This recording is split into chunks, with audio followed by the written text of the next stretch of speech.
বসন্তকাল, অথচ কি ভীষণ শীত করছে, কি দারুণ কাঁপছি, যেন ঘন্টা খানেক বাদেই পরীক্ষা। আসল কথা হচ্ছে মনটাকে আগে ঠিক করে ফেলতে হবে। যদি কেবল ভাবি, প্রথমত খাই, আদর্শ প্রেম, সত্য প্রেম, সব কবিতার কথা ভাবতে চাই, তাহলে এই জীবনে আমার আর ফিরে আসবে। কি শীত রে বাবু। আচ্ছা, রমা তো ঘটনার কাজ বেশ ভালোই যায়, আর দেখতে শুনতেও সুন্দর, একেবারে গোমুখও নয়, তবে বেশি ইচ্ছা হয় আমার। কিন্তু কিন্তু কাল দুটো খালি ঝাঁঝা করছে না। বিয়ে না করলে আমি আর পারি।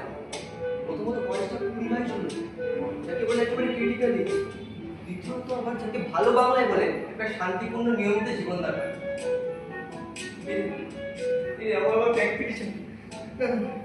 প্যালপিটেশনের রোগ আছে, সেটাও ভাবতে হবে। যখন তখন উত্তেজিত হয়ে যাকে তাকে যাত্রা করে এই তো আমার প্রত্যেক ভীষণ কাঁপছে, দাঁড়িয়ে উপর কথাটা কেমন তিক করছে। আর সব চাইতে বৃষ্টির হলো আমার শোয়াটা। রোজ বিছানায় শুয়ে খালি ছটপট। অনেক শান্ত সাধনার পর যেই না ঘুমটা এসছে, অমনি বুকের বাদিকে খিসকে ব্যথাটা মারলো না। একেবারে ঘর মাথা সব টনটন করে উঠলো, ঝাপার মতো লাফে পাইচারি। আবার শুই, আবার টাক, আবার শুই, আবার টাক। তা এমনি প্রায় 12 বিশেক হবে।